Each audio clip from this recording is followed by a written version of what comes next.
Eu quero falar de uma coisa hoje que é interessante, é uma curiosidade, é um pouco de história do Brasil. Nós tivemos a vigência durante o período chamado de regime militar, de 1964 até 1985. Tivemos muitos episódios que são até hoje comentados, contados, narrados por muita gente, principalmente por muita gente que nem ainda havia nascido no período que isso aconteceu. E eu sempre digo que no Brasil a história contemporânea é muitas vezes uma farsa, porque não vem à tona, os fatos não vêm à tona. Imagine a história que está lá mais para trás, em que é muito difícil você estabelecer a diferença entre os proclamados heróis e os injuriados traidores. Muita gente que é considerado herói, na verdade, não o foi. E muitos daqueles que foram considerados traidores também não o foram, porque, neste aspecto, repito, muitas vezes o vice-versa é que imperou. A história do Brasil é uma história que não está bem escrita e, às vezes, não está sequer escrita e não sei se o será. Então, eu quero falar aqui de um pouco de história, e de história que eu testemunhei e de história que eu vivi, porque quando, em 1964, houve a chamada, pelos próprios autores dela, a chamada Revolução de 64, e não foram apenas os militares que colocaram esse título naquele movimento, muitos civis colocaram esse título e avalizaram aquilo que foi acontecido, mas principalmente uma grande multidão de brasileiros tomou as ruas naquela época, exigindo que houvesse intervenção por parte dos militares para colocar ordem no país. É claro que isto não será jamais um assunto sem polêmica, porque claro que todo o tempo de paz ou de guerra padece de abusos e de violências que excedem os limites do próprio limite imposto pela paz e, às vezes, da ilimitação imposta pela guerra. Então, os excessos sempre houve e sempre haverá excessos. Mas eu quero dizer que, em 1967, 3 anos após 1964, foi elaborada uma Constituição pelo Congresso Nacional. A Constituição que estava em vigor desde 1946, com a Constituinte de 1946. No dia 24 de janeiro de 1967, foi promulgada uma Constituição feita pelo Congresso Nacional da época, portanto, pelos civis, que eram os políticos que ocupavam o Congresso Nacional em 1967. A Constituição foi feita em 66, portanto, em pleno chamado regime militar, e foi até 67. O que eu trouxe aqui hoje? A título, assim, de que a gente, inevitavelmente, até por instinto, faça uma comparação com a mudança dos tempos, com a passagem dos anos que vão, esses anos impondo modificações, muitas vezes surpreendentes. Então, nós vamos aqui mostrar algumas coisas do capítulo da Constituição do Regime Militar de 1967, no seu capítulo, principalmente, dos direitos e garantias individuais. Pleno regime militar. Não estávamos na altura, na vigência da Constituição promulgada em 1946, com a Constituinte, e nem estávamos, obviamente, com a Constituição Cidadã de 1988, que está em vigor hoje. A Constituição Cidadã de 1988 está em vigor hoje. Vamos dar uma olhada, por curiosidade, em alguns dispositivos da Constituição do regime militar de 67. Artigo 150. Quem quiser depois pode conferir, ou com o livro da Constituição, ou no Google, que ela está integralmente publicada, Constituição de 1967, 24 de janeiro de 1967.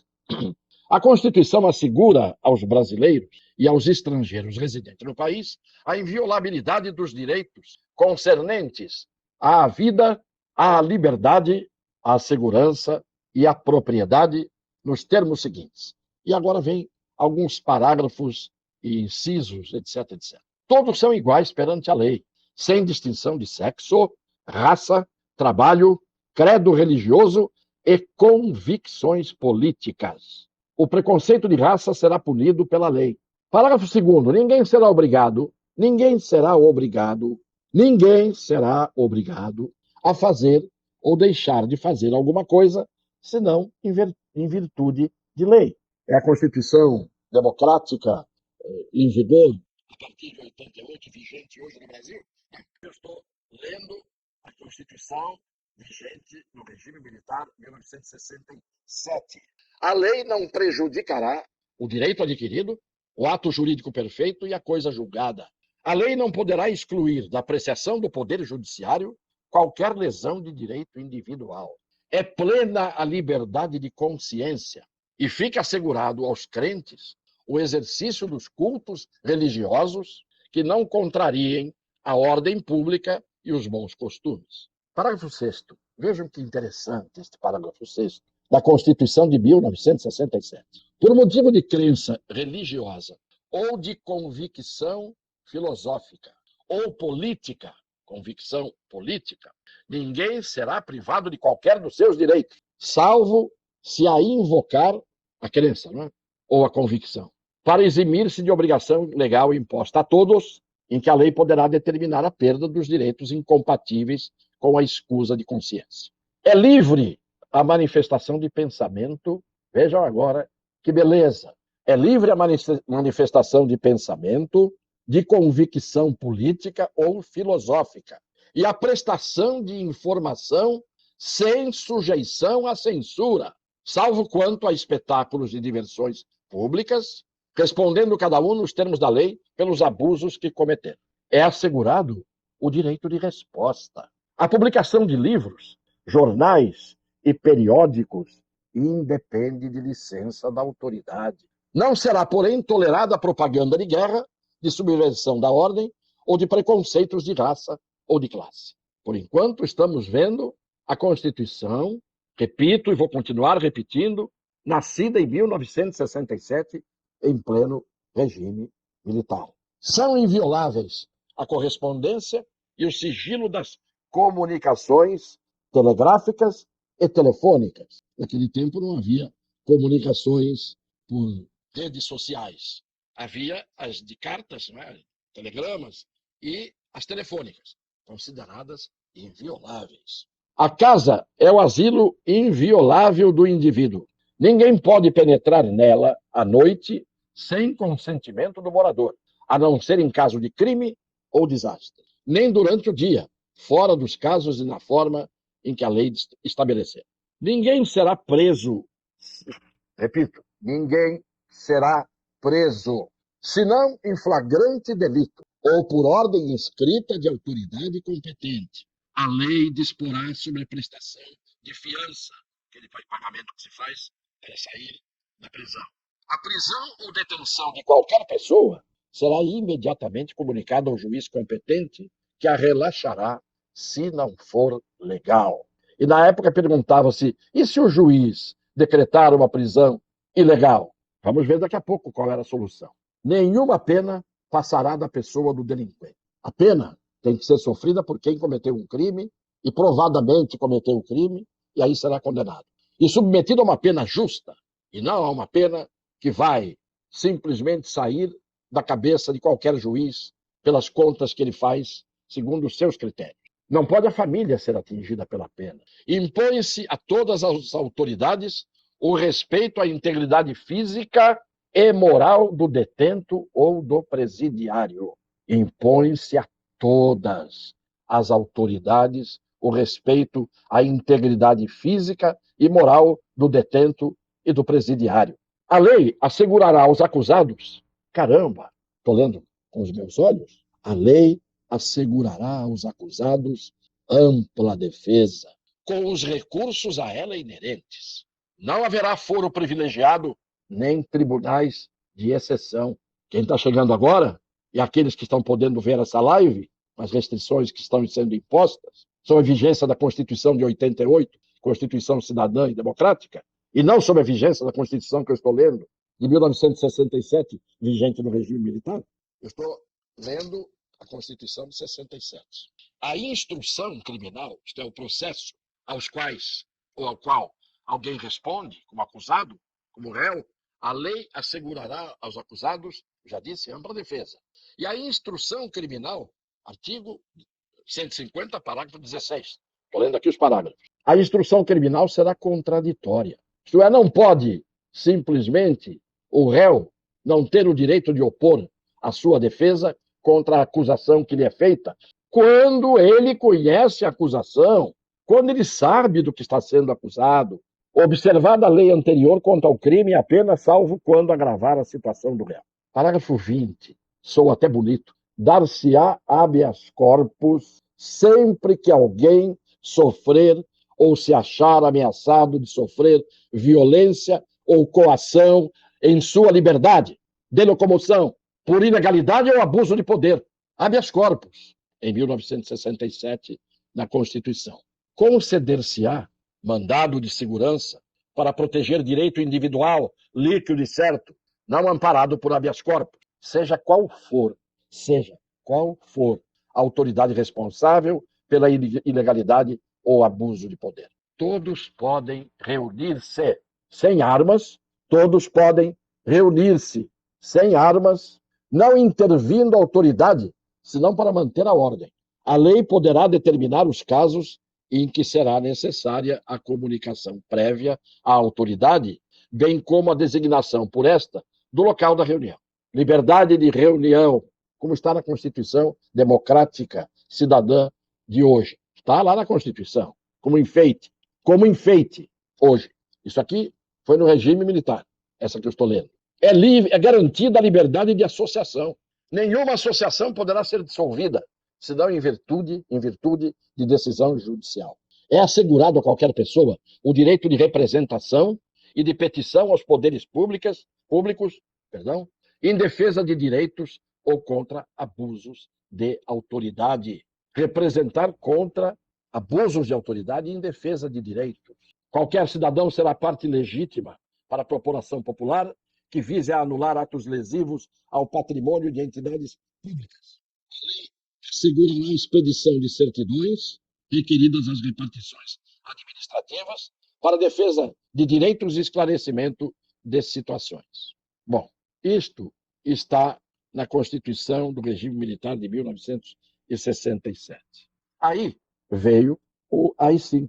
O AI-5, que veio em dezembro de 68, 64, março de 64, 65, 66, 67, essa Constituição, cujos trechos ou cujas regras principais do capítulo de direitos e garantias individuais eu acabei de ler, só que em 68, quando começou o conflito entre aqueles que se insurgiam contra o regime e aqueles que estavam no poder, houve, evidentemente, atos de violência, houve ilegalidades, etc., etc., veio o tal AI-5, o Ato Institucional número 5.